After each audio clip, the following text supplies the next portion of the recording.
Welcome to the Westport Library. Today's program will begin momentarily. Supported by Verso Studios, created locally and shared with the world.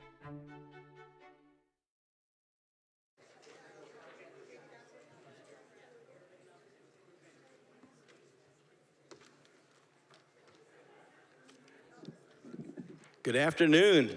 Hello, Wiseman. All right, good crowd, thank you. I'm privileged to be here today. I'm Dewey Losell, I'm the president of the Wisemen this year, and we're also very privileged to be part of this program today, a very important program that the Wisemen have helped put together, which we're going to learn some important things and try to understand a little bit about what's going on in Ukraine, which is so just unbelievable, really. I don't know what else to say. But we're going to have a video first, a little 8-minute video that tells about some of the sounds and sights of what Jen and Foti experienced when they were in Ukraine. And then we'll move forward to the program. I just want to give a short pitch for the Wisemen of Westport. If this is something you find interesting or exciting, we have plenty more. The Wisemen's a 400 group of retired and semi-retired men, and we have 30 different activities, intellectual ones, sports ones, social ones. And if you want to be active and you want to keep busy and you want to build new friendships, I say join the Wisemen. You won't regret it for a moment. All right, let's go to the videotape, as Warner Wolf used to say. If you remember Warner Wolf.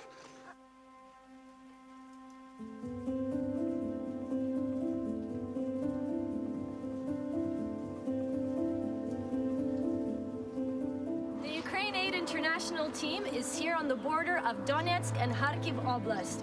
We are honored, and it is our complete delight to say that with us we have 2 mayors from Westport and Easton and police chief from Westport here with us today. It is truly a time in history, the first U.S. delegation to be visiting deoccupied territories.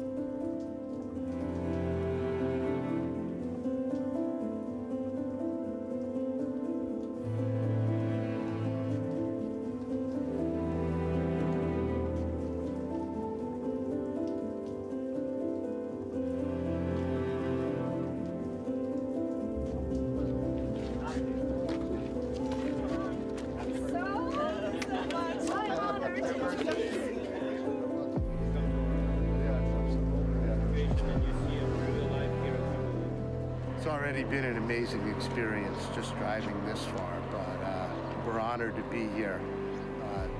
There are no words to describe what we've already seen, and I'm sure what we're about to. So, we are so honored to meet our sister city leadership and in Lyman, specifically for Westport. And this is our chance to really make sure the people of Lyman and the people of Ukraine know that we stand with you, we support you, and we will do everything we can to help you.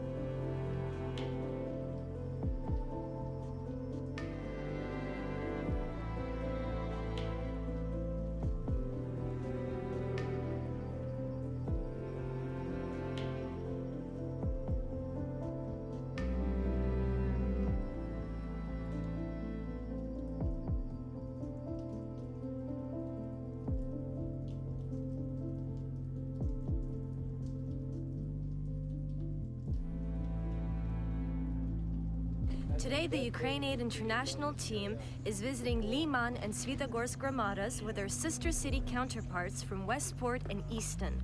We are honored by the visit of this American delegation, and thanks to the Ukrainian side, we have prepared a tour of both of these gramadas so that the respective mayors could get to know the land a little bit better, speak with the citizens, see the different kinds of culture houses, and of course also see the destruction that has been left behind. Unfortunately, due to the Russian aggression, these cities have suffered tremendously, not only in terms of casualties of civilians, but also losses of infrastructure, of culture, and many more. Here, we're currently standing in a graveyard of Russian old Technic, tanks, and various kinds of vehicles, a reminiscent of what the occupation brought onto this land. The mayors are working hard to restore, rejuvenate, and rehabilitate these zones. And with the Sister City project, we have an area and an opportunity to build bridges.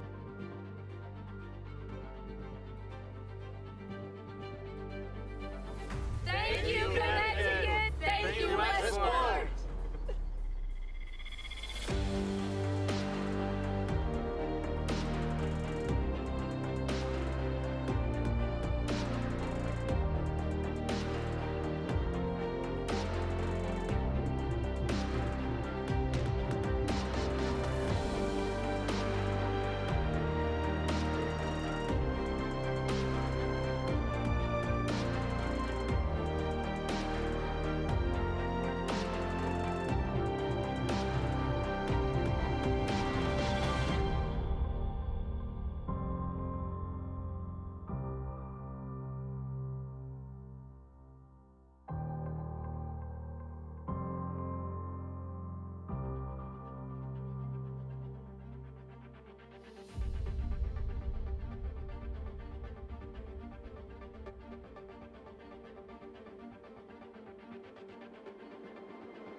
Hello everyone, we're here in Svetogorsk, and as you can see, it is a beautiful, beautiful city with a rich cultural heritage, and it is raining right now, but it doesn't matter because we're here with the mayor of Easton, Connecticut, the sister city of Svetogorsk, and the mayor of Svetogorsk, and they're talking about ways that these two towns can work together to make and rebuild this community. So thank you to everyone in the United States who has donated and contributed and helped support this beautiful, beautiful city, and it is our goal at Ukraine Aid International to do everything we can to help rebuild Svetogorsk with the help of the generous people of Easton, Connecticut. So thank you so much, and thank you to all of the people of Easton, Connecticut, and all of our donors who have made this possible. I mean, first of all, how beautiful this is. This is just what you're looking at behind me is spectacular. But as we're talking, we're realizing how much the two towns have in common. We're all about green and farm and trees and natural beauty for the people who live in our two towns. And it's such a natural connection. It's really incredible. Is there anything you want to say to the people of Easton, Connecticut? Well, to the people of Easton, you got to come see this. But when you do, you realize why we're doing what we're doing and why our support is so much. And I want you to know that we're with you, and we want our people to see this because they're going to support you, and that's what we need to do. What you've done here is remarkable.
Я впевнений, що побратимство, яке сьогодні підписано, це буде подальшою плідною співпрацею на багато років.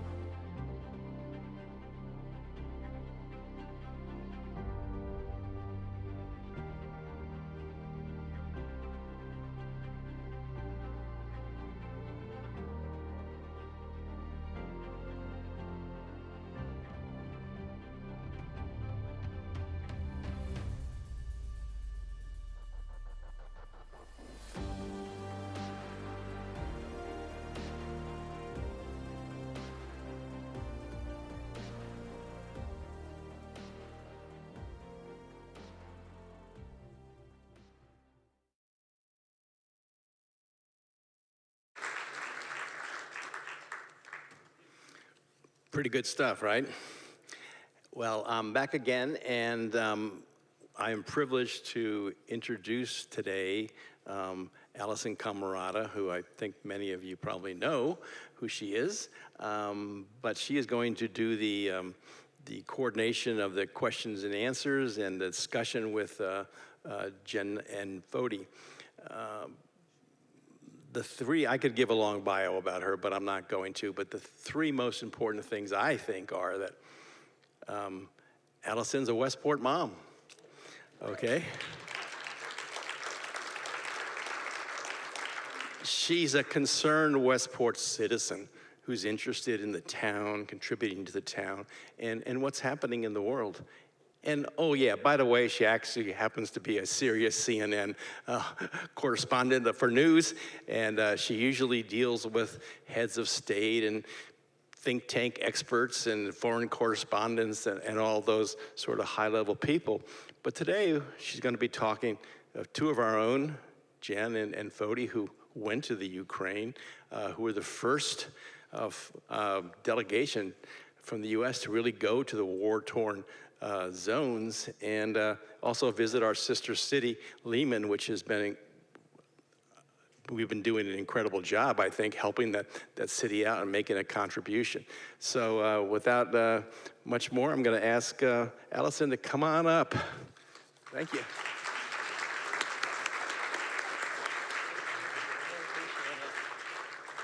Thank you, Dewey. Thank you for recognizing my biggest credentials, Westport mom. I appreciate that.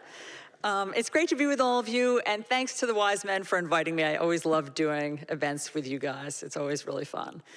So as Dewey was saying, I do have the golden opportunity to report every week on my CNN program about Ukraine and what's happening. And I do have the great opportunity to talk to U.S. military generals about strategy and to ambassadors about policy. I just sat down with the Secretary of State, Tony Blinken, last week to hear what the U.S. thinking is about Ukraine. And of course, our stellar team of international war correspondents are bar none. I mean, CNN has the best in the world, and they are all reporting from the ground. But I have very rarely had the chance to talk to other Americans about their impressions about what's going on there, and I've never spoken to our neighbors about what they saw, excuse me, with their own eyes and the people that they met when they were on the ground there. So that's why today is such a wonderful opportunity. And in fact, after I ask questions of Jen and Foti, we'll open it up for Q&A, and you guys can ask your questions as well. So, I want to introduce our first select woman, Jen Tooker, to come up, and also Chief Foti Koskinas, who you also may know as a CNN champion for change, because we featured him on that program last year, which was a great opportunity. And they're going to tell us about that. They returned 7 weeks ago from Lyman, and they're going to tell us what their impressions were on the ground and what has changed since. So come on up, guys.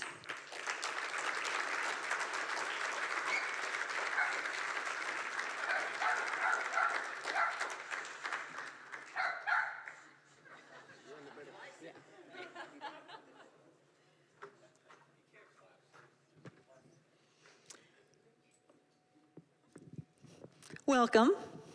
Thank you. Thank you. Great to have you guys. Thank you for doing this. Oh, my pleasure. I've been really looking forward to talking to you guys and hearing what the trip was like. The video was incredible, and we can see some of the sights you saw, but But Jen, just start by telling us what prompted this trip, and when did you decide you wanted to go, and were you nervous about going? So I giggle because what prompted this trip? Well, we were the first to sign on to a Sister City program back in November, December time. And one of our many Zoom calls with our counterparts in Lyman, Foti said something along the lines of, "We should come see you."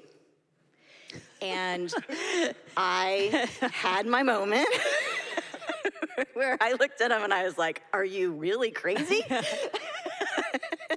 And then I was like, "Wait, you're not going without me."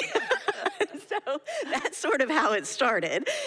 And then there were many reasons for why. I mean, he can explain why he said what he said. But as our relationship grew with Lyman, we understood a couple of things. We understood that it was really important, that seeing them in person would be really, really important to them. And we were told that time and time again by our colleagues and friends at Ukraine Aid International.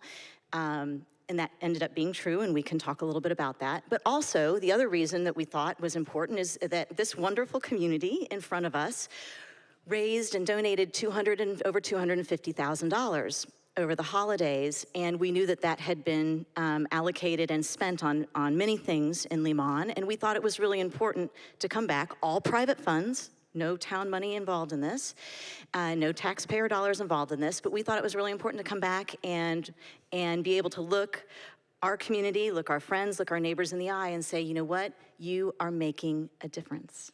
You're making a difference in Lyman. So thank you to this community. That's an incredible amount already. And I do want to hear what they're using it for, et cetera.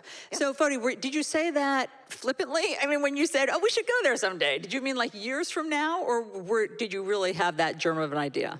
Good afternoon, everybody. Thank you for coming.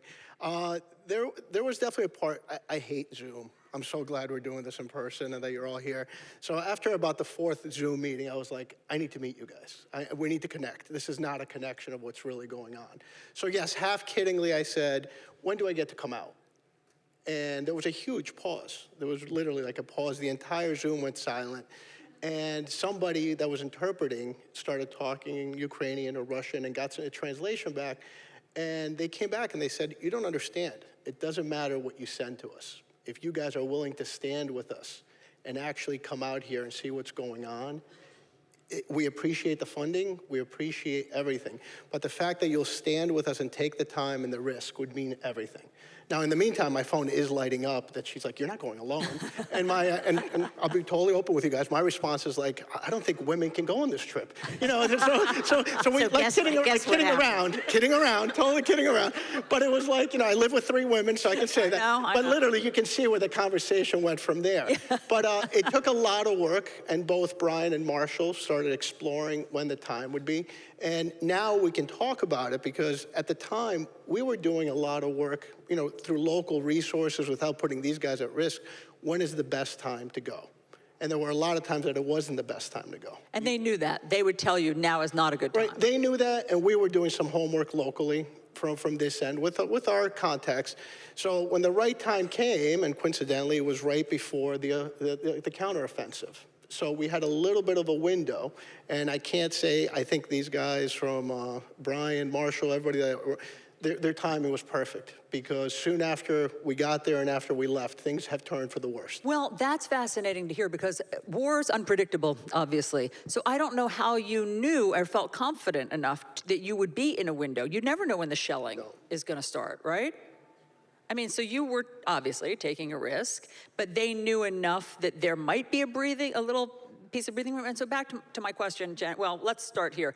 What was Lyman like before this? Before the invasion, what was that town like? So I wish we could have gotten our hands on this wonderful video that they showed us.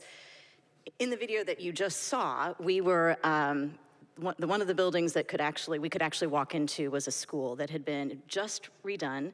severely damaged, but no running water, no electricity, but it had enough of a structure that we could actually go in. And that's where we were welcomed with this beautiful homemade spread of food. Ukrainians are very, very proud of their cooking and of their tradition of eating with friends and neighbors.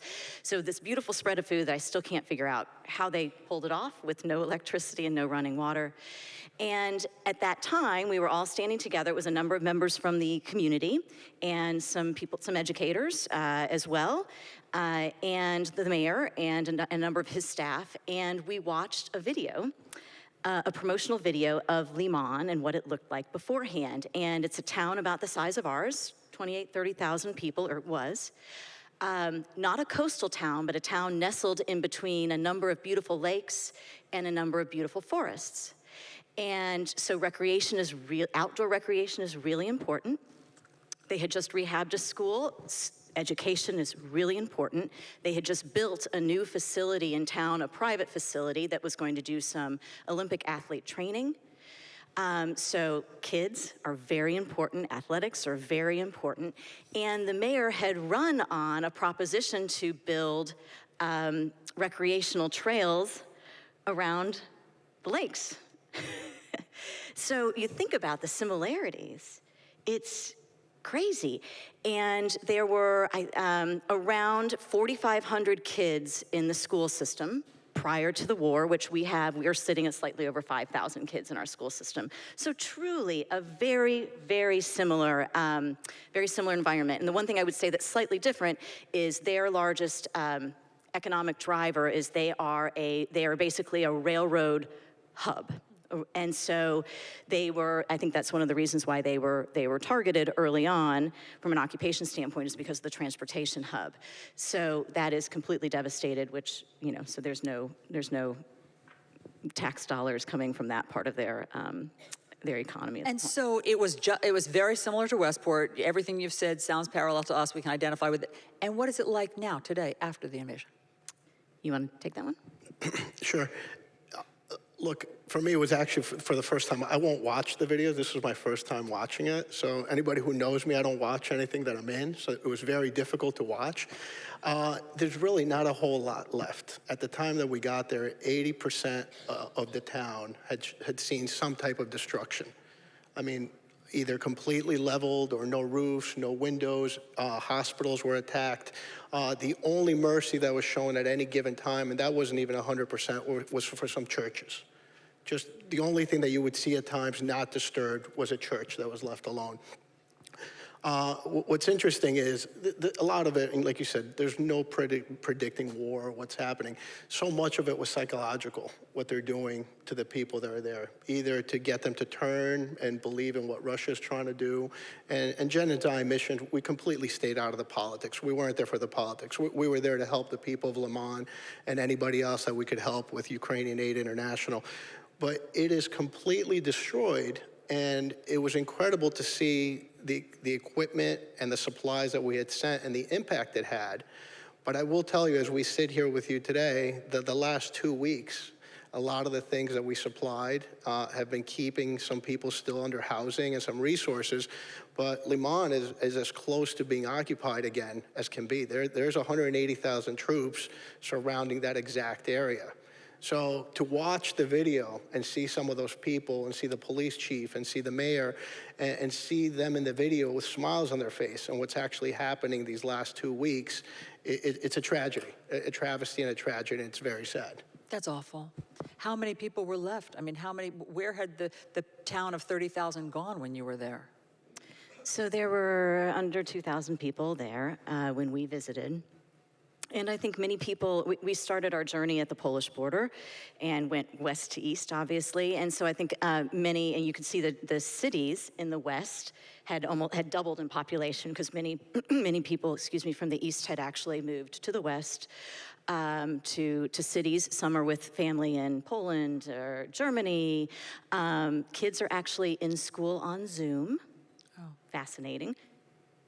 one classroom, you saw it in the video, there is one classroom that rotates some kids through it, but they're trying to keep the school community together and the kids together via Zoom for educational purposes because they're spread out.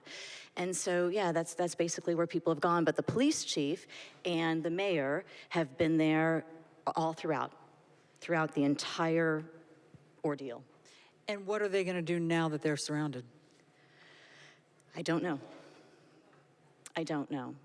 I do know, I can share a text with you from the mayor from 2 days ago. I mean, he is absolutely still on the ground working, as is the police chief.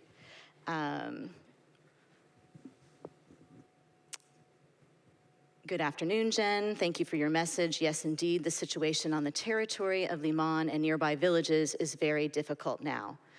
Only in recent days, Lyman and the nearby villages have been under heavy shelling more than 110 times. More than 40 houses were destroyed, and I can assure you that had to have been the only 40 houses that were still standing. I mean, honestly, most of the houses were destroyed when we were there 7 weeks ago. And unlivable. Yesterday, a woman was injured. She was taken to the hospital, provided medical assistance. The situation is severe, and Lyman is still under shelling. We are very grateful to you for remembering and supporting us. It is really important for us and our city and our villages. Devastating. Crazy. You know, we've all seen the just incredible Herculean strength of the people of Ukraine, Zelensky on down. And everybody, I mean, you know, the military generals that I've spoken to were all surprised. Not that they thought that they would surrender, but just by the strength and tenacity and determination has exceeded everybody's wildest expectations. And so what did you find in the people? The whole trip was surreal. I mean, it starts, like Jen said, we started in Poland and crossed the border, and you could see the attitudes shift. The closer you got to the war zone, obviously, it was a lot more serious. But it's amazing that people are going on with their lives the best they can. I mean, the people with assets and resources have moved to other parts of Europe. They've completely gotten out. You know, our first stop was Lviv, which is on the Polish border, about an hour in, and we believe, from what we were told, at one time the population there had doubled, so you can see people coming from the east, coming towards Poland. But what was amazing is not only were they doing repairs on damage from the war, they're still building. They're building bridges, they're building apartment buildings, they're keeping their economy going, they're keeping their people positive and employed. They're literally doing all the things that you would want to see them doing. There isn't people, everybody's doing something. There's not, you would think there'd be homeless everywhere. There isn't. Everybody is doing something. The cities are clean. I mean, it wasn't unnoticed. I mean, one of the first things when we got into Poland, which was interesting, you know, there's an app that we put on our phones that you turn on your location and it tells you of incoming airstrikes. So while we have Nixle to let you know that the bridge is going to open and it may or may not close, I mean, they were actually sending you missile strike alerts, and some of them are very broad. They could be very broad as, you know, Russian planes took off and they know that they're armed, or it could be an actual missile strikes coming directly to your location and go to a bunker. So that's how the people are living. I mean, it was interesting, you know, you hear that the people are living in the metro and the subways. We went down there, and of course, every subway station's open. You don't pay to go on the train, and the reason is not that they don't need the revenue from the train travel. That's where people are living. They're living in the subways. They're using the bathrooms, they're showering, they're cleaning inside the subways. Look, for us, it was, again, surreal. We traveled almost 1,700 miles by car from the Polish border to Lyman and back. And the security measures that were taken, and also the support from their national police, their patrol police, their military, was absolutely incredible. I mean, at any point, there could have been things that would have turned us off or not made us feel safe. Now, Brian Mayer is here with us. I mean, it wasn't unnoticed that some of the mornings we would take different routes because things happened the night before. But that was their way of not showing us, hey, don't worry, we're going to be fine. It wasn't unnoticed because things were happening right around us. So there were dicey moments that you felt while you were there? Look, when you're sleeping and that air alert goes on and you have to make a decision, am I going to the bunker? Am I sticking this one out? What am I doing? it's questionable, you know, and as far as our families are concerned, we went to the bunker every time. My daughter's in the audience. That's why I said it. So tell us what are the images that most stick with you now, 7 weeks later? So one of the, there are a couple. One is, again, when we were in Lyman and at this beautiful feast, and that I still couldn't figure out how they put together, and they were gifting us because they kept calling us heroes, which was very embarrassing. Very embarrassing, right? Because who are the real heroes? And gifting us with all sorts of things. And this gentleman came up and had 2 smoked fish on a platter. And he had caught the fish in one of their largest lake earlier and smoked them himself. And it's a tradition to, I mean, it's really quite an honor to receive something like that. And I thought, how is it possible with landmines everywhere? How did this gentleman navigate that, catch the fish? How did he figure out the smoking and also come and with a huge smile on his face, gift something so special in the middle of all of this going on? I mean, the generosity was outrageous. I mean, it was crazy. And the sincere gratitude they had for us, it was overwhelming. And I guess watching that video had me really twitching over there. It was really hard to watch. A couple of the other vivid memories I have, I'm a hugger. Clearly, I'm a hugger. Anybody who knows me, I'm a hugger. So I just lean right into anybody and everybody and give them a hug. And my counterpart in Lyman is not a hugger. And so he's a very kind of straight-laced guy. And so I think that, immediately upon my arrival, we were hugging. And we got a lot of great smiles out of him. And those were great moments as well, because at least we know we were bringing truly support, but also some levity to the situation for them. So those were 2 really good memories for me. And Jen, it's so funny, we can see that in the video. There's that moment, I've seen it now twice, the video, and there's a moment where you guys sign the charter or whatever it is, and you stand up and you give him one of these like come on, let's do this. And he's like, all right. Because the governor's standing there, you can imagine the dignitaries that are standing in that room, right? The head of the patrol police was sitting there, the head of the FBI police was sitting there, the deputy head of the patrol police, the governor of the state was sitting there. And so, yeah. I saw it. Yeah, I was like, come on. And he was like, okay. so yeah, Foti, what sticks with you? The governor carries a gun. That stuck. I'm kidding. He did. He really. We didn't know it was the governor. Yeah, the governor, which we thought he was part of the military, and he's like, no, I'm the governor. And I'm like, but you're armed. Okay. So picture Ned Lamont with a gun. That's what we had. So. No, there's so much that sticks with me. Look, for me, growing up, and I moved here from Europe, and I had seen the World War II videos as a kid living in Greece, and then I saw them here through history classes. And the most vivid videos, whether it be a documentary or a movie of war-torn areas, did absolutely no justice to what we were driving through. I don't mean under-reporter taking a shot at our media by any means, especially not now. I might after. But the amount of debris and tanks that are scattered throughout the region, it was one after the other.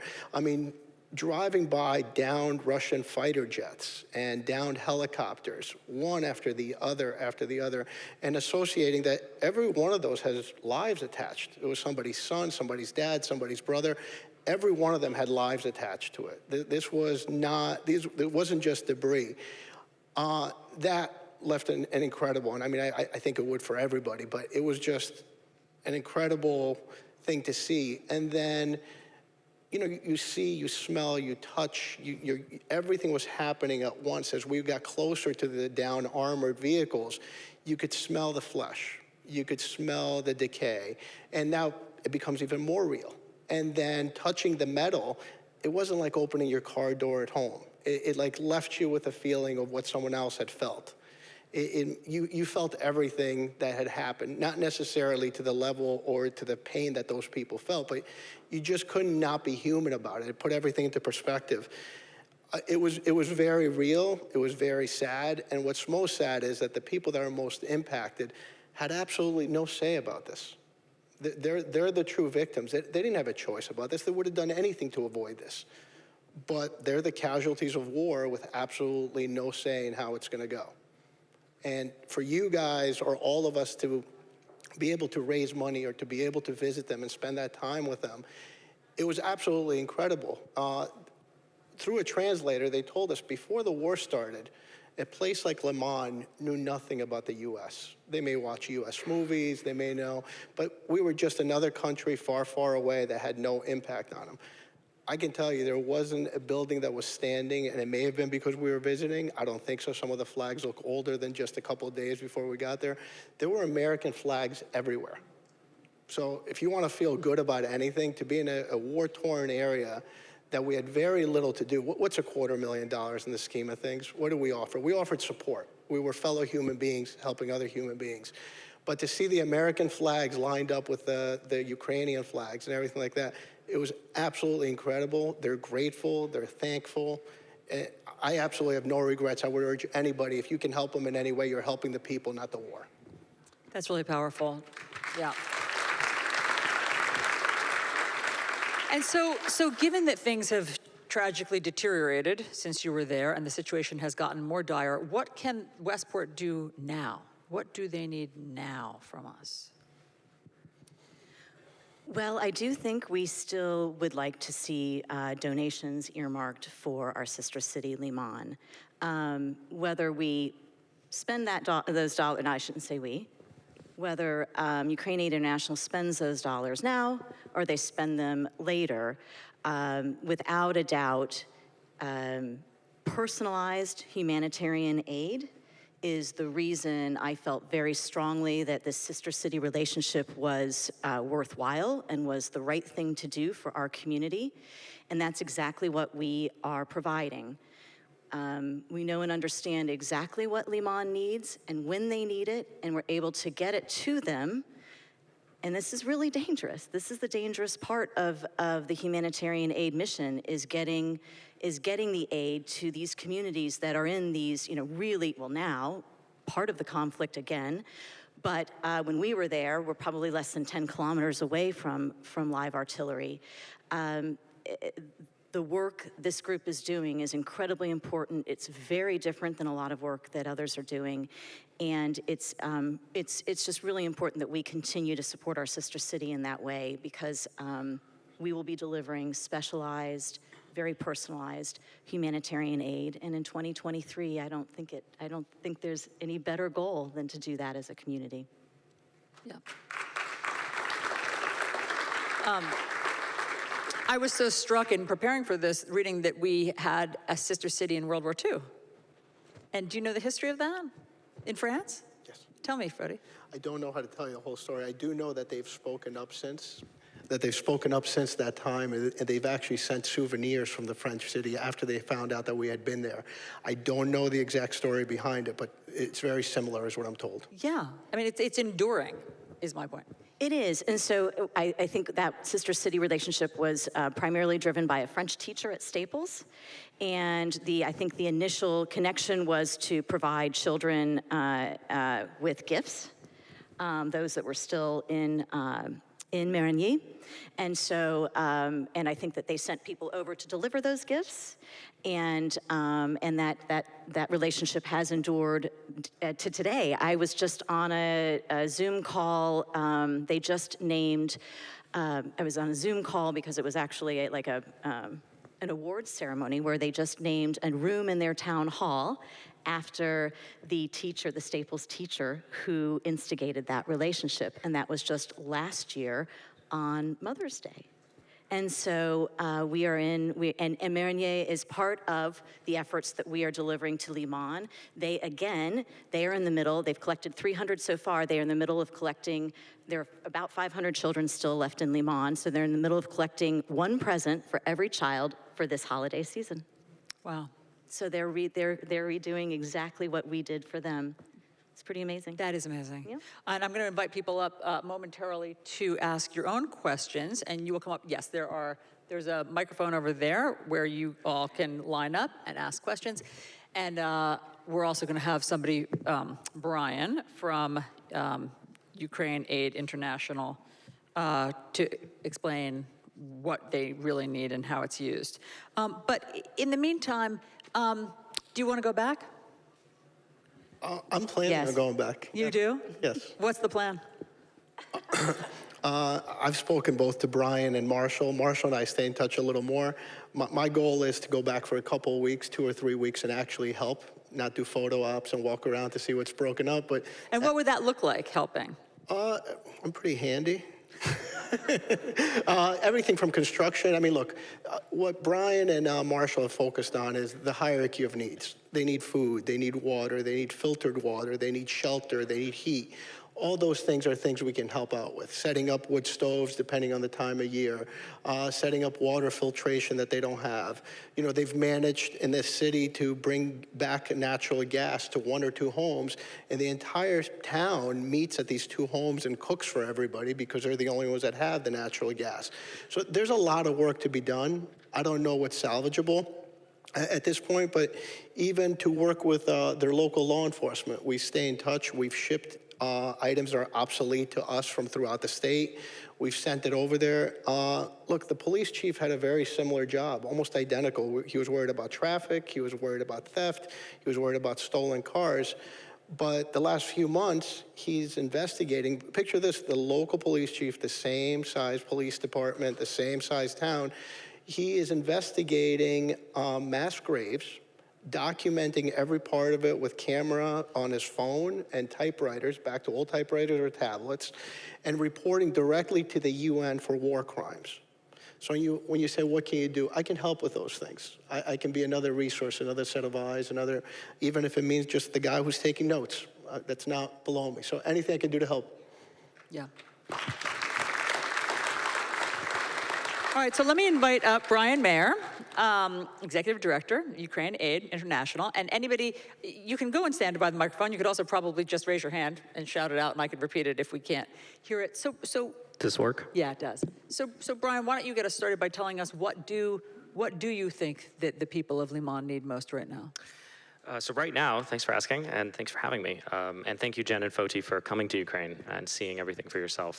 We really appreciate you spending 35 hours in the car, I think, over the course of 6 days to make this trip.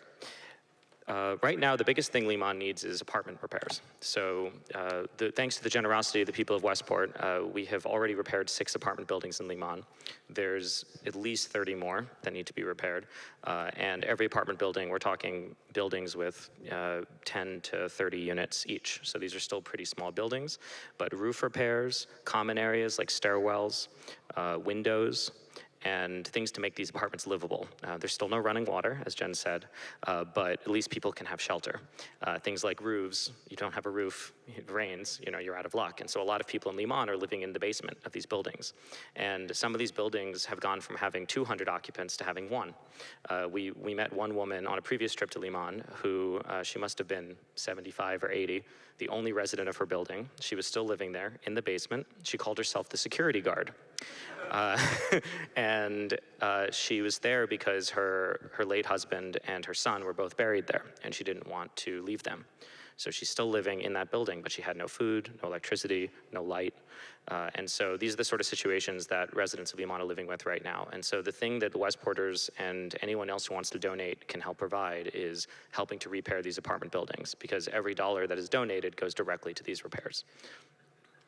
How did she function? We only met her once, so we didn't have time to ask a lot of questions, but she was incredibly grateful for the help we were able to give her. We gave her a bunch of flashlights and food and canned food and other things that we had.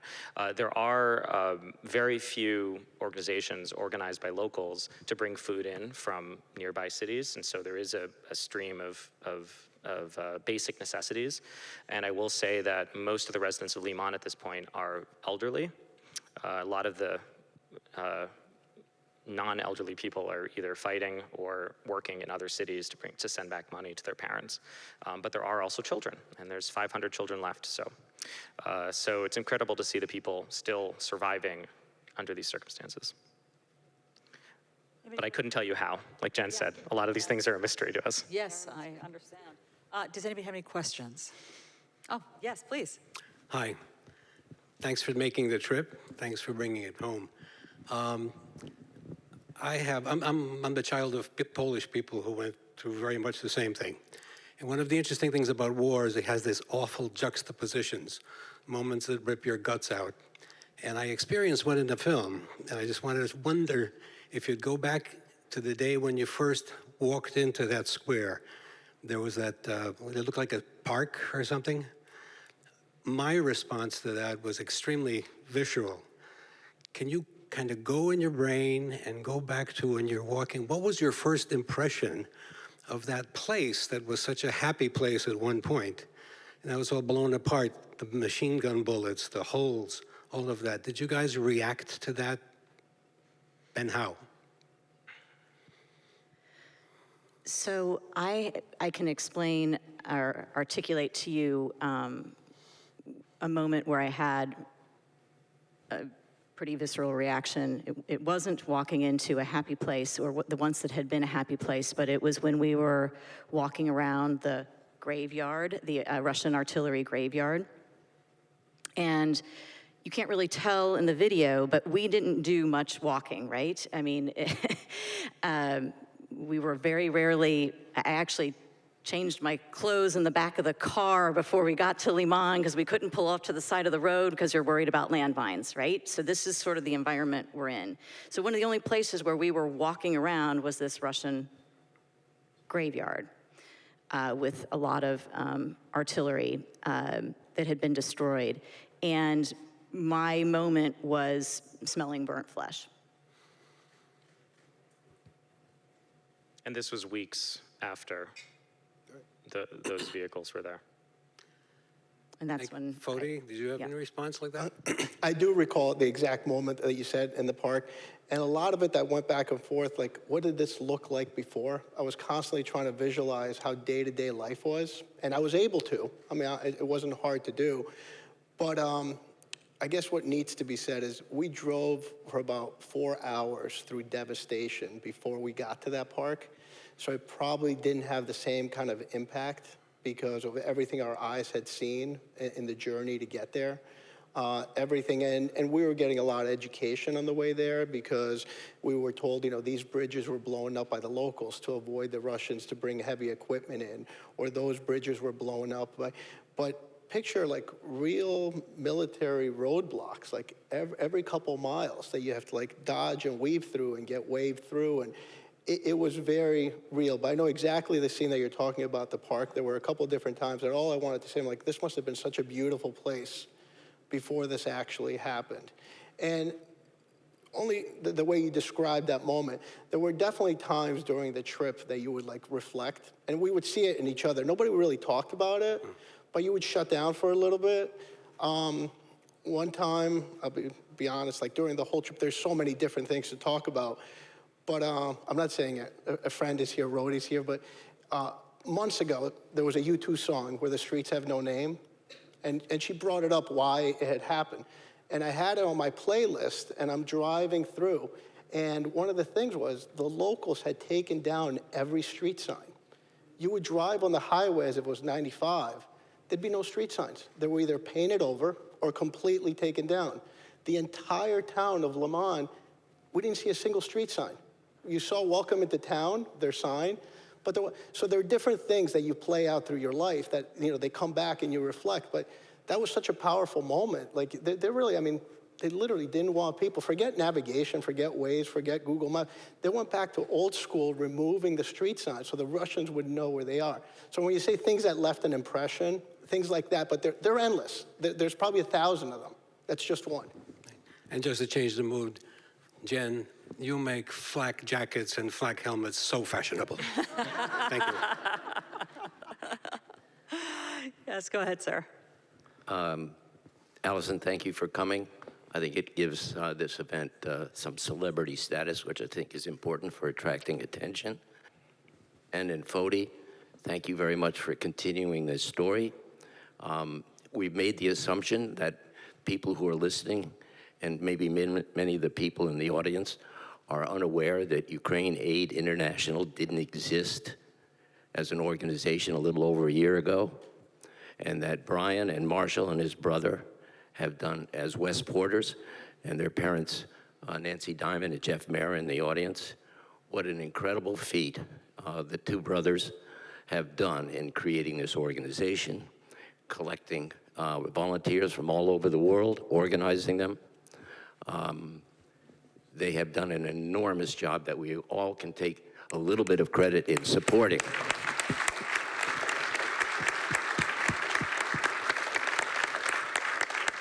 I think we can all be very proud of you, Brian and Marshall, and thank you very much for what you've done. Thank you for what you've brought to Westport. It's allowed us perhaps to show our true colors, that we are a community, that we can support people around the world. But you've given us the vehicle to do it, and Ukraine Aid International, I can assure you, will use your support, financial support, your moral support, your encouragement to continue to do the good work that it's doing in Ukraine. So thank you again, Brian and Marshall. Thank you for that. And that's a great cue for me to say that anyone who's so inclined and wants to know more about how to get involved as Westporters with our sister city, you'll find the pamphlets, initiatives, information on the table, I believe, right back there on that table. You can find all sorts of information for how you can get more involved. Yes, go ahead. Miss McClare was my French teacher. And our connection with Marigny had a distinct impact on our grade. The Westport student community is an active, engaged, energetic group of people. Is there a way to get the school kids in Westport involved in rehabilitating the school? So, great question, John. We've been trying to figure out exactly how and when to get the kids involved. And one way that our children were involved just with this last trip, and I want to take the opportunity to say a huge thank you and a shout out to Bedford Middle School students and Kings Highway Elementary School students, and a number of kids in the community who we made 500 cards. So each child that was still in Lyman got an actual individual card from one of our children here. But the reality is, as Foti said, there's a hierarchy of needs that Ukraine Aid International is serving right now in our sister city, and that hierarchy is really, shelter, clean water, food. And so at some point, we know that will be the right time to bring in our amazing kids in this town, but at the moment, other than moral support through cards and through some other things, that was a very purposeful and strategic decision that we made, that's kind of the best way for our kids to show support to their kids at this exact moment. But we have every intention, once the more desperate infrastructure needs are met, that we'll bring the kids in. And I know we have lots of wonderful kids who do want to get involved, so that will happen. Yes, sir? It's an incredible story of what has been done by Ukraine Aid International and the Sister City Initiative. Is this being done by other people in this country for other cities? And what's the attention that it gets either by the Ukrainian government, the American government, or the Russian government? I can speak to that. As far as we know, when we started establishing sister cities, and I just want to shout out Ken, thank you for that shout out. We brought Ken to Ukraine, so thank you for coming to Ukraine. And also, thank you for introducing us to Jen. And we're actually here because Ken made the introduction. And this was the first, as far as we know, the first official sister city relationship that was made during the war with the town in Ukraine. And since Westport has led the charge in the country, as usual. And there are now 7 sister cities that we've established, 6 in Connecticut, And Sacramento just signed a sister city agreement with the city of Sumy last week. So we're very excited about that, all through Ukraine Aid International. So we are open to exploring this, obviously, with more towns in the United States. And the key part of the Sister City Initiative that we believe is unique is that it allows for direct local-to-local impact. So the residents of a town know exactly where their donations are going, and they can actually see the results on the ground. Unlike a lot of other NGOs that are maybe just providing mass support in various ways that maybe don't reach the parts of Ukraine that Jen and Foti were brave enough to go to, they were the first US dignitaries to ever set foot in this part of Ukraine, in deoccupied Ukraine. As far as I know, they're the first foreign dignitaries to set foot anywhere east of Kiev. And that's incredible. And so by their example, we hope to not only create more sister cities, but we also want to invite more dignitaries to come out and see the results of the work of their citizens, their generous citizens. That is incredible. And in our waning moments here, Brian, what is involved in the coordination of getting them from Lviv to Lyman safely? I mean, how did you do that? So what I will talk about, because I'm not going to give all the details to those listening in, but it does involve a lot of coordination with local police. We actually, you mentioned military, I just want to be clear, we do not work with the military, we do not affiliate with the military, it's all civilian police. And the National Police, which is their FBI, and the patrol police set up police escorts across the entire country for us. And so we had really great police protection. There's armored vehicles, there's a lot of schedule coordination, there's a lot of top secret communication that we don't talk about until after things are done, media blackouts and things like that. So there's a lot of work involved in it, and honestly, this trip would not have been possible without the cooperation of hundreds and hundreds of Ukrainians on the ground who were just, I mean, you mentioned, I mean, these are heroes to them.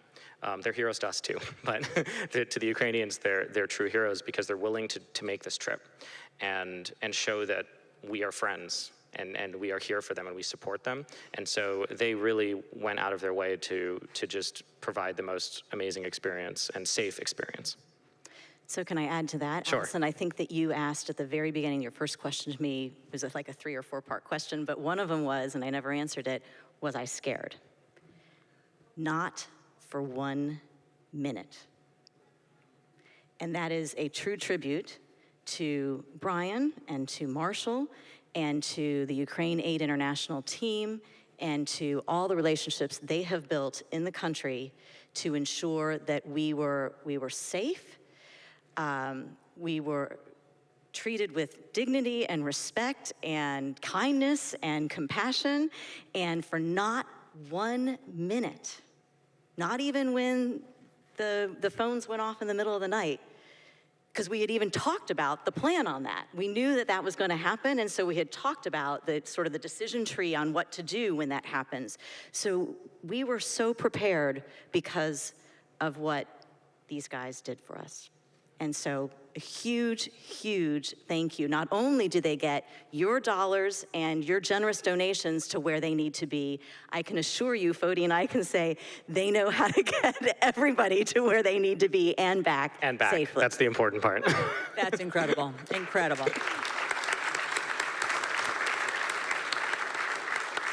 Okay, any other questions before I have these guys wrap it up? Yes, sir?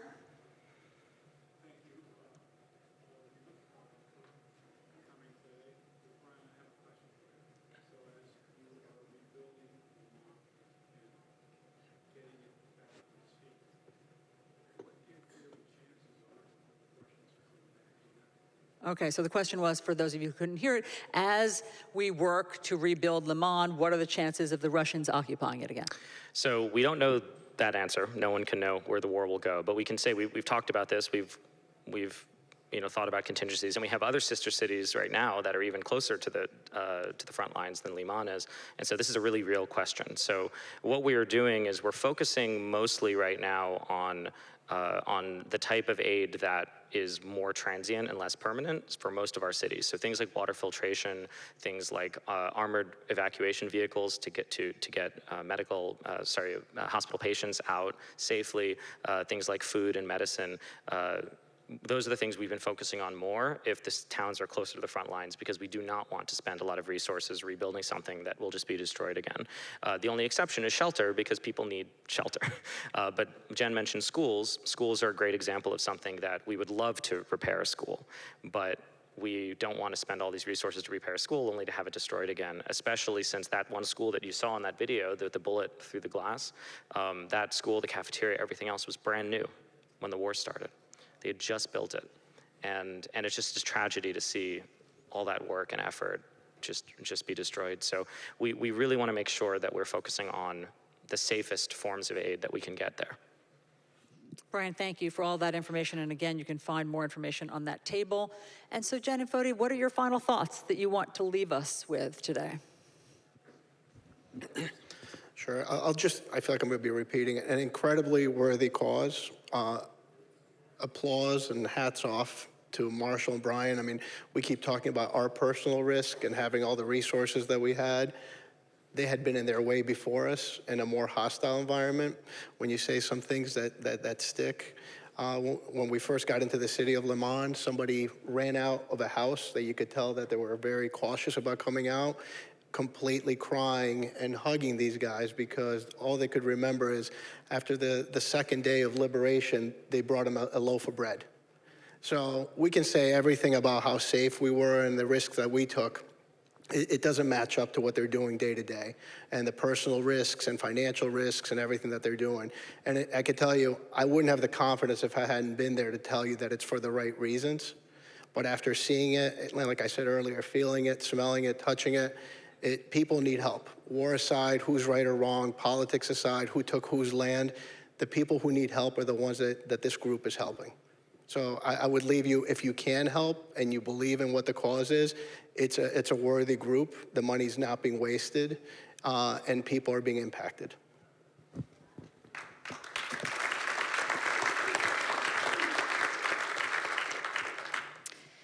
And I guess I would leave you with just a snippet of the conversation I had with the mayor of Lyman as we were walking the streets. As I told you, he's a bit of a standoffish guy in the beginning, but we got to chatting, and I said to him at one point, I looked at him and I said, how do you get out of bed every morning? How do you do this? Like, we weren't elected to do this. Like, we were elected to build trails around the recreational facilities. And he just looked at me, blank face, and said, what are my choices? This is my home. And it was in that moment I'm like, oh my God, talk about separating the men from the boys in a moment. And that's why we're doing this. This is their home. And Brian and Marshall and the team at Ukraine Aid International know exactly how to get the right things to these people, the right humanitarian aid to these people, to let them stay in their homes. So thank you all so much for all of your generosity to date. We really can't thank you enough. And thank you in advance for what you will continue to do for our sister city, because we have, it's an amazing cause, and the Ukraine people are amazing, resilient, wonderful, compassionate, kind people. Well, Jen and Foti, thank you so much for sharing your stories with all of us. Thanks to the wise men for arranging all of this and for having us. Thanks to all of you for coming. Thanks, Brian, for everything and for explaining that. Great to see you all.